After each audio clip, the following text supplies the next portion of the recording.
Today's guest speaker is A.Z. Snyder, Health Officer, Public Health Director for Pierce County. She's excited. She's here today. She's excited to share a vision for the future of public health, some recent initiatives related to maternal and child health care in Pierce County. I've done a profile for the Journal, and I didn't ask these questions, but apparently I did write that she was originally the health director at Anne Arundel County in Maryland. She's a graduate of the University of Notre Dame. She's been here now, I think, a year and a half in her position. But she's also worked in Africa, in countries like Uganda, Lesotho, and South Africa. She's also been in Myanmar on national scale maternal and child health projects. So I really appreciate for her to come here today to speak to you about what Pierce County Public Health is doing and how that connects to the Prescott community. So without further ado, A.Z. Snyder, Director of Pierce County. As Sean said, I'm A.Z. Snyder. I've been Health Officer and Public Health Director for Pierce County for about a year and a half now. Before that, I was in the Baltimore, Maryland area, but I am from this area. My little sisters all went to Prescott down the street. My parents own a horse ranch at the corner of F and Double F here in town. So I started out my career in international health, and as Sean mentioned, I worked in Africa and Asia on national scale CDC and USAID bilateral agreements to really transform the systems that served mothers and children. So specifically, I focused on helping babies breathe, which is a neonatal asphyxia program, and helping mothers survive, which is a postnatal bleeding program.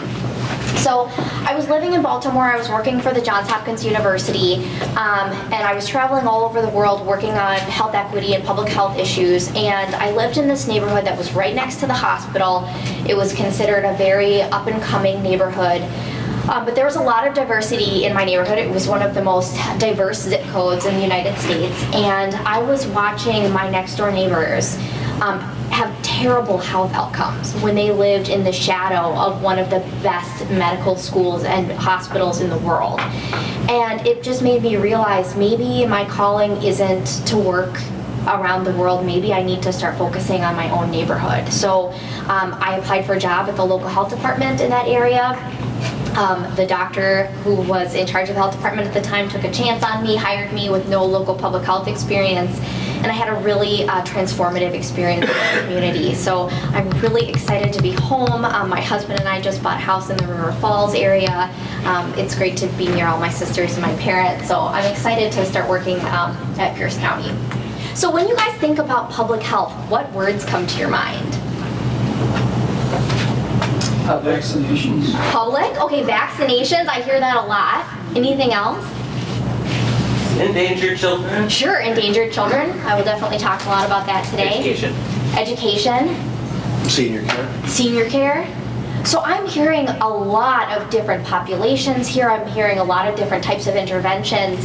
And no wonder it's hard to define public health, because even the three organizations that govern public health in the United States and around the world don't have the same definition of what public health is.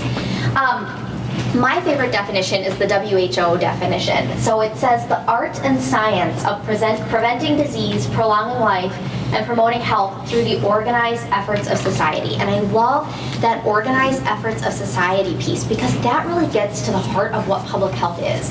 Public health is not the 15 staff members that work at Pierce County Public Health, although we're a really important piece to the pie. It's you all sitting around this table, working for different organizations, different businesses, community leaders, school district leaders, who come together and organize around health issues that are important to our community. Public health does need to be at this table, and that's because public health is about all the environments and systems and institutions around us that impact our health. So I care not just about the clinical care that people are getting, although I do very much care about that, but I also care about the quality and affordability of housing in the area. I also care about the accessibility and quality of our schools. I also care about the air we breathe and the water we drink. And so when I get eye rolls showing up at zoning meetings, it's not because I necessarily love talking about zoning. It's because I truly believe that the policies that we make outside of the health department do really impact the health of the public. And I think it's really essential that champions for public health are at those tables, even if it's not me. Okay, so let's talk about factors that impact our health. So this is just one model from the county rankings literature online. But these are the list of factors that influence our health. And you'll notice that genetics isn't on here. Genetics definitely does influence our health. It's just not included in this model.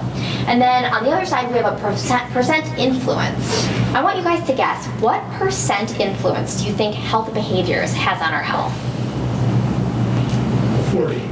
40. You're pretty close. It's 30. Okay, how about clinical care? What percent do you think clinical care impacts our health? 20? Somebody's really on it. Yep, it's 20. How about social and economic factors?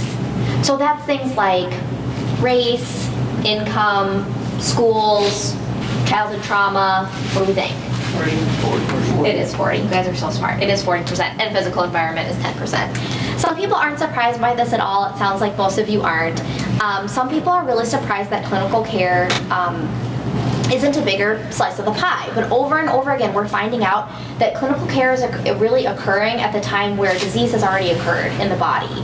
But there are a lot of other interventions that get at these other factors that prevent illness from occurring in the first place.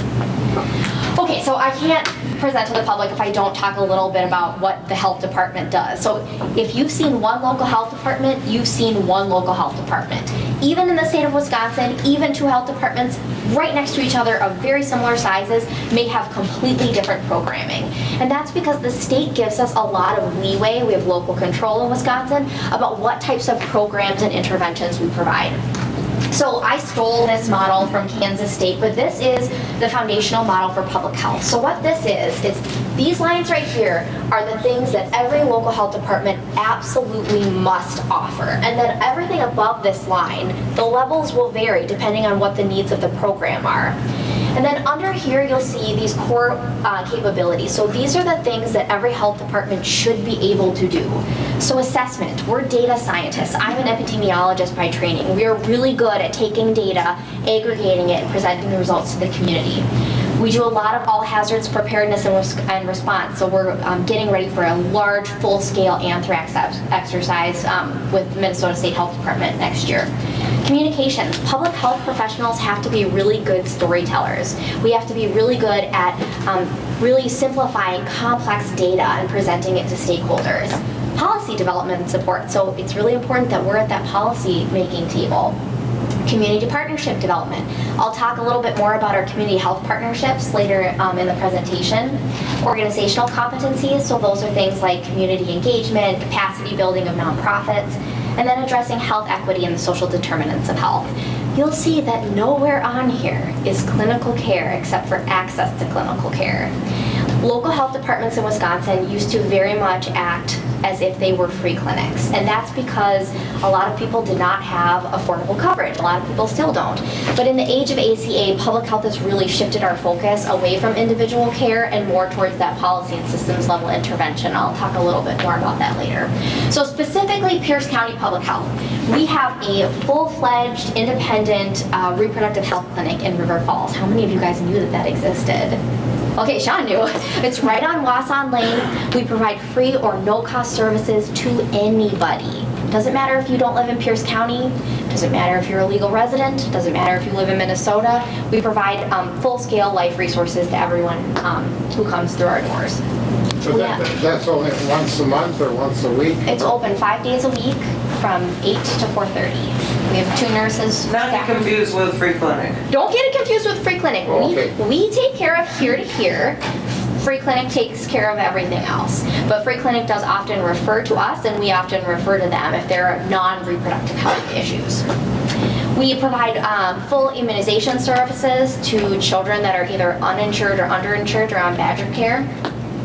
We do a lot of communicable disease control. So we, in the state of Wisconsin, the local health officer, which is me, is responsible for investigating and containing all communicable diseases. So that's a little different than it is in Minnesota when it's really primarily the state health department.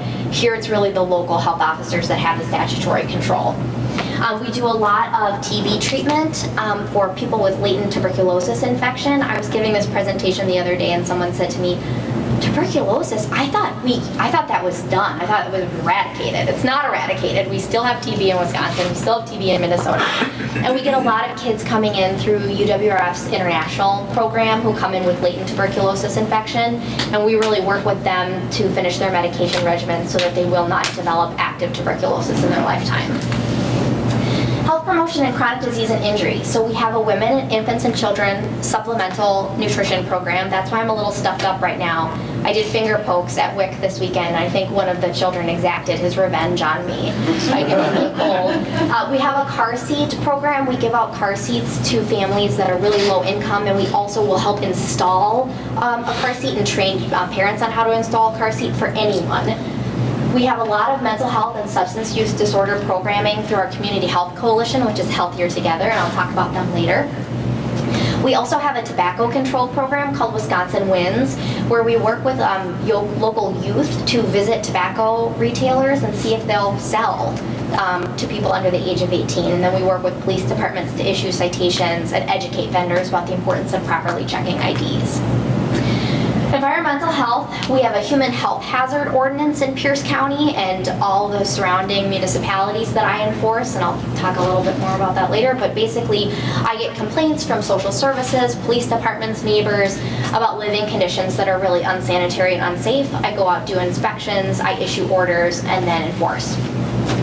We are also the DATCAP, so that's the Agriculture, Trade, and Consumer Protection agent for the county. So we inspect and enforce all of those ordinances and laws.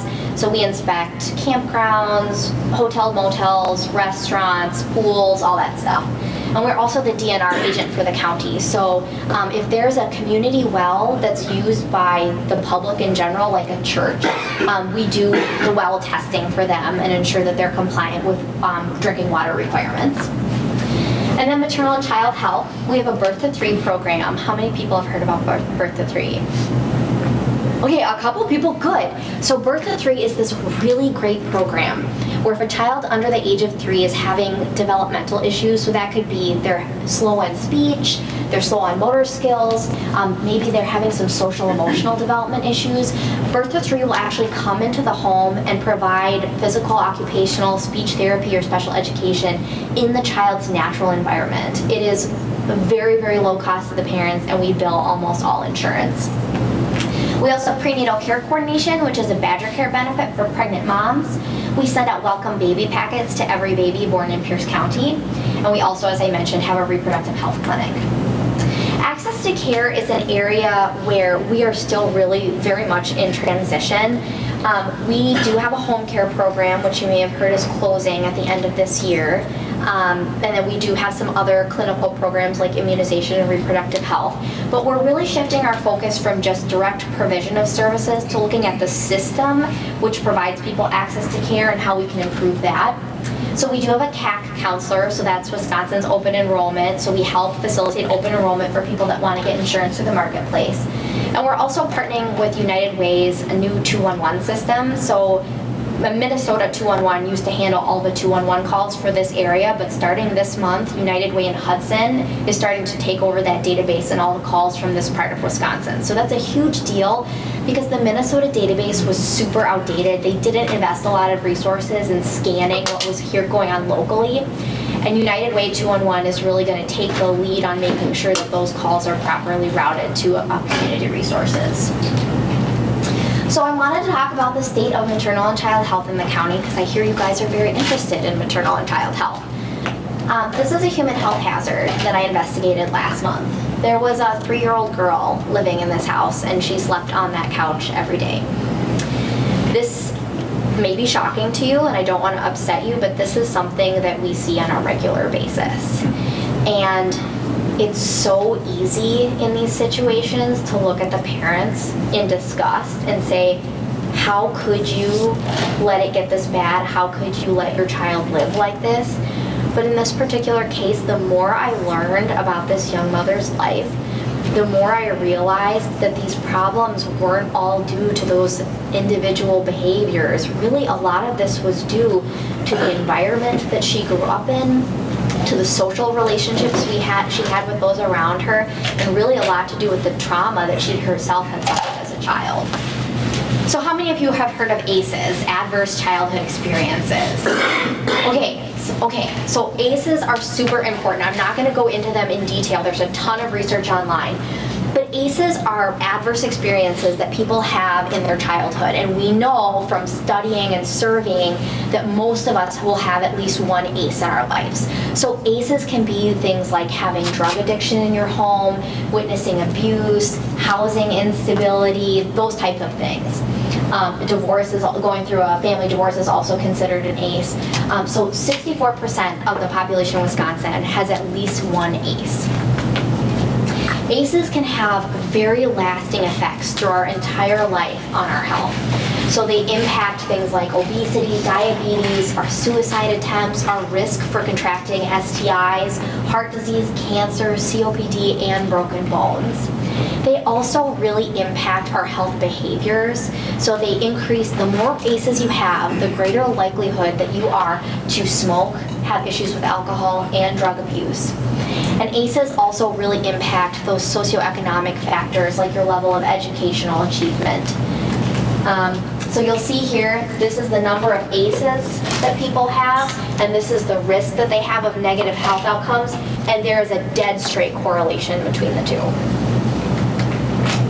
So why does this happen to us? So when we're little, when we're born with a ton of brain cells, billions and billions, but they're not connected to each other. And as we start to age and have more experiences in life, the neurons all start to connect and form this big web in our brain until we're about 6. And then from the age of 6 to about 14, we go through this process called pruning. So pruning is basically the narrowing down of the connections that you have in your brain. And if you're a little baby that when you cried at night, someone came and picked you up, you had all your needs met, you were warm, you were well fed, you were loved, you had a lot of positive experiences in your life, which led to a lot of positive connections in your brain. But if you had a lot of negative experience, so you learned that when you cried, no one was going to comfort you, those are the types of connections that you formed. And during this pruning period, if you had a bunch of negative experiences, it is far more likely that the experiences, those connections that will be pruned, are the ones that were based on positive experiences. So this entire process really reinforces the importance of that social emotional connection early in a child's life to ensure that we're really supporting those healthy and positive connections. Now this sounds really deterministic. Like if the first year of your life, first 6 years of your life was really bad, you're a lost cause. And we've all heard kids are resilient, so that's definitely not true. This process of negative pruning, it can be reversed. It takes a long time, and it takes a lot of positive experiences to reverse it, but these kids are not a lost cause by any means.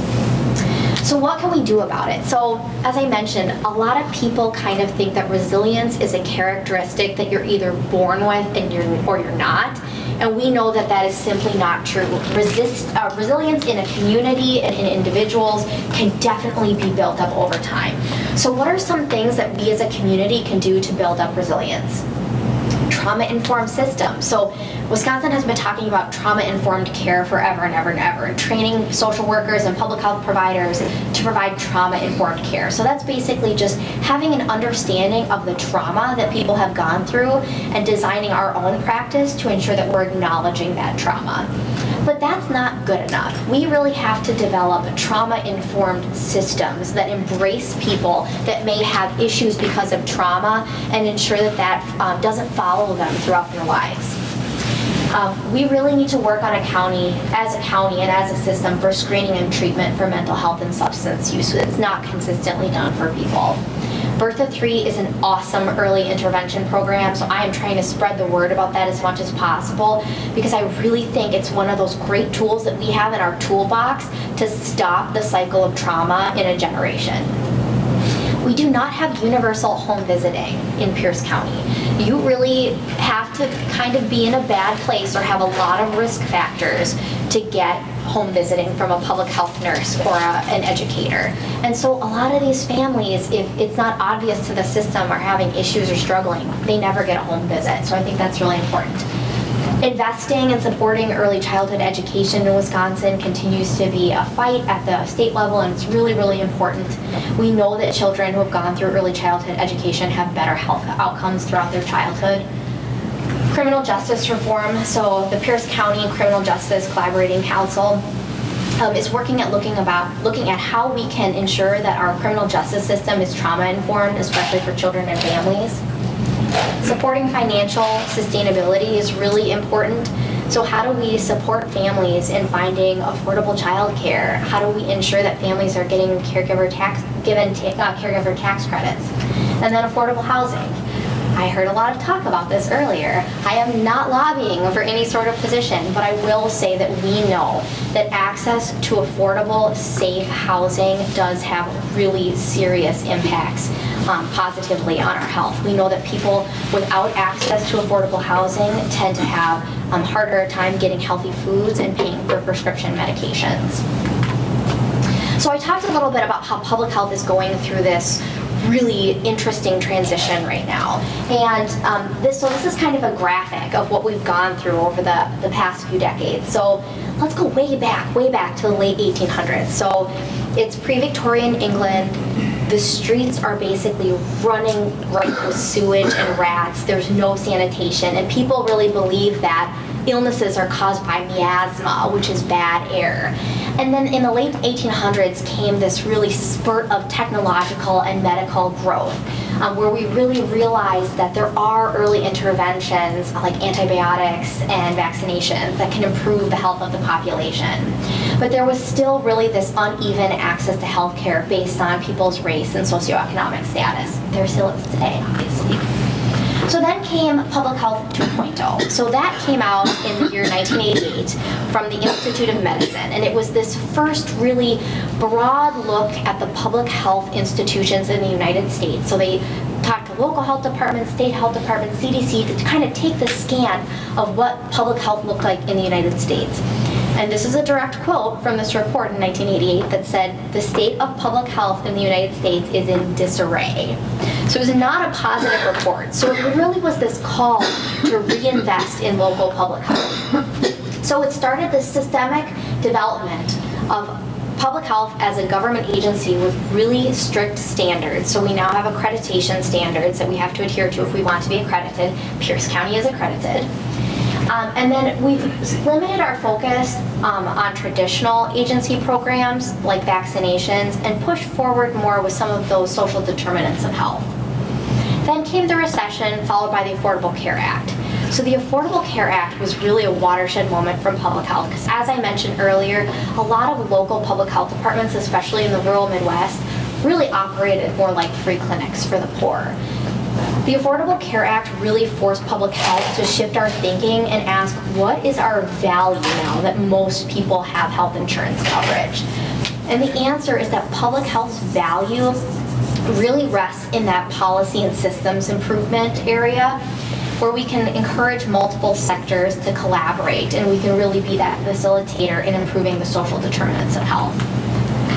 So I really like this graphic. If that was a little bit confusing to you, I like this graphic because this is where public health is now. We're very much focused on individual risk behaviors and individual disease and injury.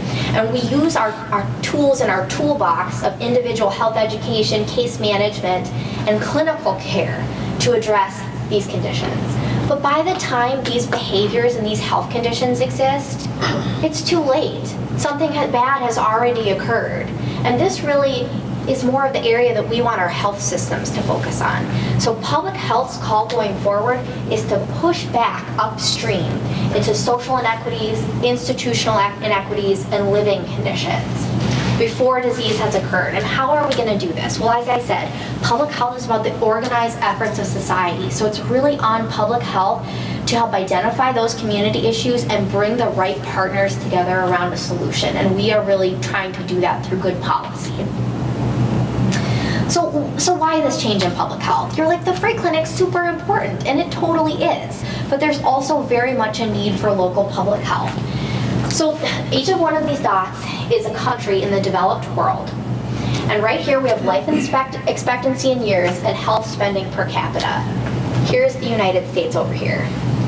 So that tells you what we bought with all of our investment in healthcare was not a whole lot of life years gained. So that's pretty disturbing, right? And we ask ourselves, well, why is that? Well, this is why. We have chronic underspending in this country, and if I may say so, in this state especially, in prevention. So here's a slightly different model, and this shows the discrepancy between the health determinants, so those factors that influence our health, and spending in trillions. So this model is slightly different. This one includes genetics, and it doesn't include social and economic. But you get kind of the gist here of the majority of the things that impact our health are 4% of our spending. No wonder we're having this problem. We're putting our money in the wrong place. I really like this example because it hits me personally. So I get $868 every year from the state to do that WINS tobacco control program.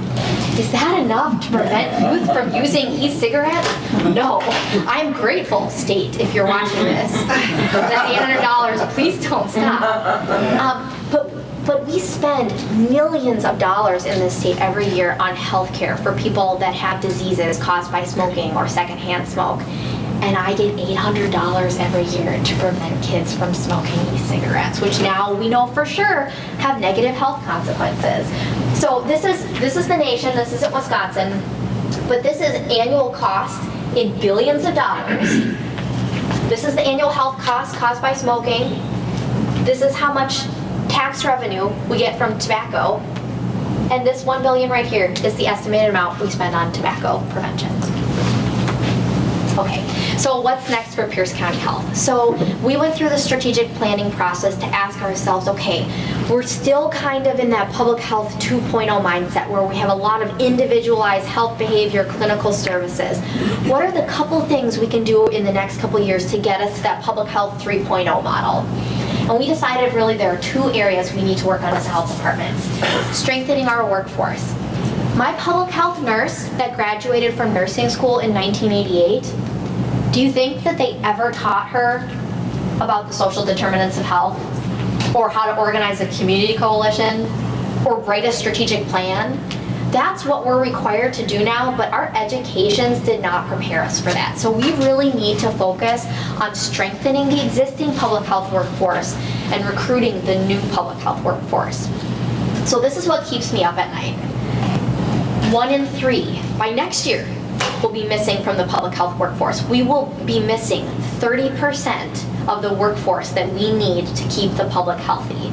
Now you may ask, why is this? Public health sounds so fun. I'm going to go home and tell my young neighbor that she should be a public health professional. Well, the answer is that 50%, about 50% of the current public health workforce in the United States is planning on leaving the public health workforce in the next 5 years. About half of that is due to retirements. The public health workforce is much older than the general workforce, and so we're facing a lot of retirements. The other 25% are underrepresented groups who are already underrepresented in public health. Female executives, millennials are very underrepresented in public health. Men and people of color are planning on leaving the local governmental health workforce and never coming back. When we ask, okay, so you're going to leave in the next 5 years, why? Why don't you want to stay? The answer that we hear over and over again is, of course, things like, I don't get paid enough, the workload's too high, my manager doesn't appreciate me. We all feel those things. But what was interesting from the data that we didn't expect was that people didn't feel like they were encouraged to be innovative and creative. And we thought that was really interesting. So right now, nationally, we're working on what are some best practices that local health departments can initiate to really encourage our workforce to be innovative and creative and then reward them for that behavior. And the second piece of our strategic plan is about branding and linkages and telling better stories. I'm an epidemiologist. I love graphs. I am starting to learn that not everyone necessarily loves graphs, and what communicates my message much better is going to be a story. So the health department wants to become better storytellers so that we can convince people of the value and the importance of public health. Soledad O'Brien is my favorite storyteller, and I love this quote. When you help people understand what you do, you'll be more successful in attracting support for your work, forming partnerships, and building credibility in the community. And that's really what I want public health to be. I want people to think of public health and think of them as a strategic decision-making partner. So I mentioned Healthier Together. So Healthier Together is our community health improvement coalition for both Pierce and St. Croix County. It's the 4 hospitals in Pierce County, St. Croix County. We have no hospitals in Pierce County, along with the 2 health departments. And we go through a really robust strategic planning and assessment process every 3 years. For 2020 and to 2022, our strategic plan is for mental health and substance use disorder. I'm sure none of you are surprised by that. Those are really the issues that we're seeing in our community. So for mental health, we're planning on really promoting the Hope Line, which is a pre-crisis text line. You can text it any time of day or night, 24/7, and talk to a trained counselor on the other end about what's stressing you out, what you're upset about, and the person will text with you for as long as you want and refer you to local resources. We have secret shoppered this line several times to make sure it's quality, and it really is. And it's text-based, because that's what we hear from a lot of young people about the crisis lines. They're like, I don't want to call somebody and talk about my feelings. I don't think my 13-year-old sister has ever called anyone in her life. If she can't make an appointment online or via text, it's not going to happen.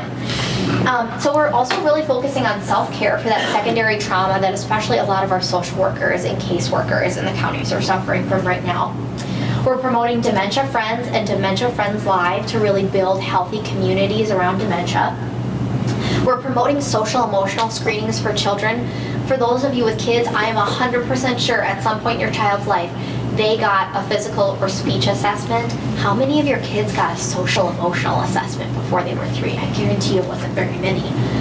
As I mentioned, we're working with United Way 211, and also recognizing the connection between healthy environments, physical activity, and mental health. We're also going to try to do a healthy built environments assessment on one of the cities in St. Croix County.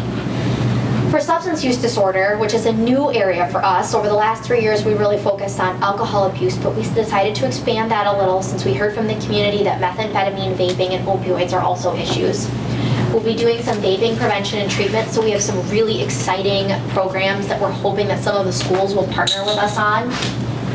We're working, I mentioned screening for mental health and substance use. We're working to roll out and encourage providers to use the SBIRT, which is screening, brief intervention, and referral to treatment. We are advocating as Healthier Together for Badger Care MA expansion. It was not approved this time around by the Joint Finance Committee, but we're really hoping that we can encourage that next time an opportunity comes up. We are hoping to do youth alcohol compliance checks. Most of our municipalities do not do their own youth alcohol compliance checks. And we've heard anecdotally a lot of youth are able to buy at grocery stores and gas stations, so that's something we want to work on. As I mentioned again, United Way 211 has a new addiction recovery helpline that we're helping to promote. And we're also advocating and encouraging first responders and appropriate community members to start carrying Narcan. Has anyone heard of Narcan? Yeah. So it can come in spray or intramuscular form. It's an anti-opioid medication that blocks the receptors in the brain that opioids are absorbed into, so it basically can stop an overdose in its tracks and revive a person. It gives that family some peace of mind to know in a world where they have no control over their son or daughter's addiction that they have this one little tool that they can use to save a life. And it also gives that person one more chance to get treatment. So we're really advocating for police officers and other first responders to have Narcan available. And some do, but some still don't. So this is my call to action for you. So how can you be a local public health champion? If Healthier Together, if some of those activities I talked about sounded interesting to you, we have a lot of just businesses and general community members who are part of Healthier Together and regularly come to our meetings. If you are interested, email me. I will put you on the list. You don't necessarily have to come to one of the meetings, but at least you see the agendas, and if an interesting presentation pops up, you can stop in. advocate for policies that support public health. So if you care about public health in your community and you see something come up that you think would be beneficial, contact the health department. We can help you craft a letter supporting it. We can help you gather evidence. If you're interested in MA expansion, advocate for that the next time it comes around. We have a brand new community health needs assessment. It's at Alina right now, getting all beautiful and pretty, and it will be on our website in just a couple months. If you're writing a grant or just looking for some good public health data, this assessment has data on all different types of public health issues in it. And lastly, if you see a need in the community, say something. Say something to a local government official. Say something to me. Am I necessarily going to be able to do anything about it in that moment? Maybe not. But as I said, there are only 15 of us at the Public Health Department responsible for protecting and promoting and preserving public health. We need your help. So I promise that if I can't do anything about it at the moment, I will at least tuck it in the back of my head so that the next time an opportunity comes up, that's something maybe I can contact you with about and work together. Thank you.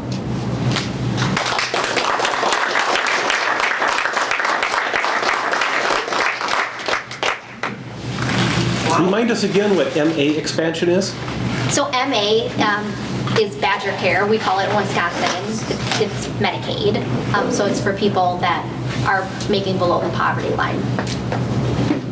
One quick question Sure. before we go on. I've been on the Salvation Army for 37 years, and about 10 years ago, we were flush with cash. We tried to get a dental clinic, a free dental clinic up and running, and we did fail at doing that. But is that anything, I know you have a lot on your plate, but is that anything that's ever been considered? It has, and we've talked about it over and over again. Dental is definitely an issue in our county. Very few providers, actually probably no providers, take the pediatric Badger Care benefit for dental in our county. Setting up a free dental clinic is very complicated and expensive. What I think is a more feasible solution and something we should probably explore as a county is how do we provide care coordination and connections for those people that end up in EDs with dental issues to ensure that they can get in to a provider, even if it's on a sliding fee scale. So I think, again, it's about those coalitions of partnerships that we can use the existing dental capacity in the area, and maybe public health or another organization can be that value add in helping with that care coordination and developing those sliding fee scales. I would love to have a free dental clinic in the area, but having been involved in several in Baltimore, I know how massively expensive that undertaking is. We used to have a free dental clinic in Pierce County too. It went away a number of years ago when our dentist retired. Great. Thank you for your Thank you. Yes.